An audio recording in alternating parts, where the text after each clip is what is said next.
step into the world of Boston, the legendary band celebrated for their remarkable achievements. Their debut album alone, with a staggering 17 million copies sold, carved an unforgettable legacy in the music industry. Chart-topping hits like More Than a Feelin' and Peace of Mind catapulted them into the realm of household names. However, in the midst of their success, a tragic chapter unfolded in 2007. The band confronted the devastating suicide of one of its beloved members, Brad Delp.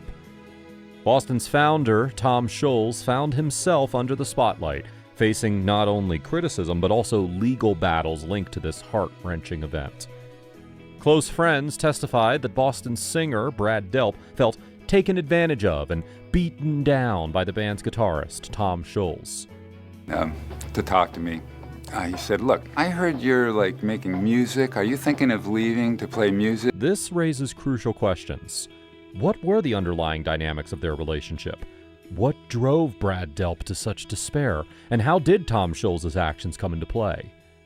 Join us on our journey to uncover the mysteries behind this tragedy and the complex bond between these two musical icons. Boston was founded in 1975 by Tom Scholz in the vibrant city of Boston, Massachusetts. The band achieved its greatest success in the 1970s and 1980s. At its core, you had Tom Scholz, who not only founded the band, but also played most of the instruments on their debut album in 1976. Brad Delp, the former lead vocalist, played a crucial role, along with other talented musicians who changed from one album to the next. Now, here's the interesting part. Before Boston, Tom Scholz had a regular job as a product design engineer at Polaroid after graduating from MIT. Yet he was more than just an engineer. He was a musician at heart. He'd played in various bands around Boston with names like Middle-earth, Freehold, and Mother's Milk.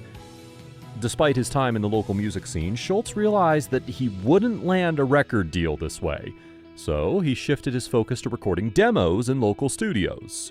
Unfortunately, these demos didn't capture the interest of any record labels. Scholz's turning point came when he joined forces with musicians he'd known from Boston's local music circuit. Guitarist Barry Goudreau introduced him to singer Brad Delp. Together, they created the songs for Boston's first album. In 1975, Tom Scholz received a call from Charlie McKenzie, a representative from ABC Records.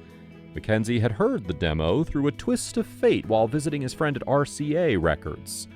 He and his friend, Paul Ahern, took the demo to Epic Records, a label owned by CBS, which showed interest. However, before signing a deal, they wanted to see the band perform live for their executives. Epic Records producer Tom Werman remembered hearing the demos for the first time and couldn't believe the music was available to them. He promised to sign the band if they could replicate it live. Since Scholz didn't have a band at that point, he collaborated with Delp and other local musicians they knew from the Boston music scene for the live showcase. The band passed the test with flying colors and secured a remarkable 10-album deal over 6 years. However, things took a turn when Epic Records suggested that Scholz re-record the demos in a studio setting with an experienced producer. They recommended John Boylan for this role, leading to a clever plan. Rather than re-recording in Los Angeles, Scholz stayed in Boston, polished the demos in his basement, and gave Epic a more refined sound. The rest of the band worked in LA, creating new material, including the song Let Me Take You Home Tonight. Scholz and Boylan struck a deal, allowing Scholz to get a producer credit as well. The plan worked, and the band had an album ready. Now they needed a name, and it was the album's producer and engineer who suggested Boston. This name stuck, and their debut album, released in the summer of 1976, became a massive hit.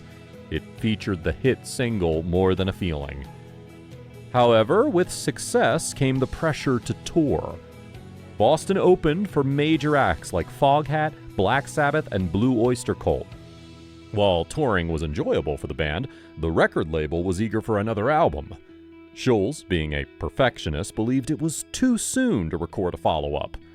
Despite Scholz's concerns, the band released their second album, Don't Look Back, in 1978, which hit #1 on the charts and sold over 7 million copies. But Scholz felt rushed, even though it was delivered a year later than the label wanted. The pressure of touring for over 2 years took a toll on the band. Scholz shared that while he loved playing on stage, the long tour was tough. Brad Delp also expressed a desire to avoid touring. This led Scholz to consider leaving music and going back to engineering. Despite these challenges, Scholz continued to work on Boston's third album, taking his time until he was ready to release something new. It was during this period that he realized his manager, Paula Hearn, owned a percentage of the songs he had written when they signed their contract in the mid-70s. While this was happening, Scholz suggested that the band members explore their own projects. Guitarist Barry Goudreau decided to record a solo album with Boston members Brad Delp and Sib Hashian. Paul Grupp, an engineer and producer familiar with Scholz's studio techniques, helped with the album, released in 1980 under the title Barry Goudreau. It included the minor hit single Dreams. However, tensions arose when CBS's marketing connected Goudreau's solo album to Boston's signature guitar sound, even though Scholz didn't play on this album. Scholz objected to the ad copy, but Epic dropped promotion for Goudreau's album due to lack of interest. Goudreau left the band in 1981 and formed Orion the Hunter. Brad Delp contributed vocals and co-wrote songs on Orion the Hunter's debut album, but returned to Boston to record vocals on the third Boston album. The legal troubles surrounding Scholz and Boston delayed the next album's progress, which took 6 years to record and produce. During this time, Scholz worked on the album with Brad Delp and Jim Mastia. In 1985, guitarist Gary Peel, who had been touring with Sammy Hagar, joined Scholz as both a musician and an SR&D executive. While CBS versus Scholz played out in court, CBS withheld royalty payments to Scholz in an attempt to force him into an unfavorable settlement. The lawsuit's first round eventually ended in Scholz's favor, and he moved the band to MCA Records. The CBS case ran for 7 years, and in April 1990, Scholz emerged victorious. Moving forward to the late 1980s, progress on Boston's third album continued. A tape of one of the songs, Amanda, leaked from the studio in 1984. When Third Stage was finally released on September 23, 1986, it reached the top of the Billboard 200 chart. The lead single, Amanda, soared to number 1 on the Billboard Hot 100, while the subsequent singles We're Ready and Can't You Say reached numbers 9 and 20, respectively. Cool the Engines also received significant airplay on rock radio. The album sold over 4 million copies. Now, moving to the period from 1989 to 1996, Tom Scholz returned to the studio to work on Boston's fourth studio album by spring of 1990. However, Brad Delp expressed his desire to focus on other projects and might not be available for some time. With Delp's departure, Scholz became the last remaining original member of the band. Before leaving, Delp co-wrote the song Walk On with Scholz and David Sykes, which eventually became the title track of the new album. With renovations and delays in Scholz's studio, it took 8 years between Third Stage and Walk On, which was released in June of 1994. In 1997, Boston released a compilation album titled Boston Greatest Hits. The album featured all of the band's hit singles except for a few, along with 3 new songs. The lineup for this album was the largest in Boston's history, including returning members Brad Delp and Fran Cosmo. Now, in the year 2007, Boston faced a tragic event. On March 9, 2007, lead singer Brad Delp died by suicide at his home in Atkinson, New Hampshire. His death was a heartbreaking moment for Boston and its fans.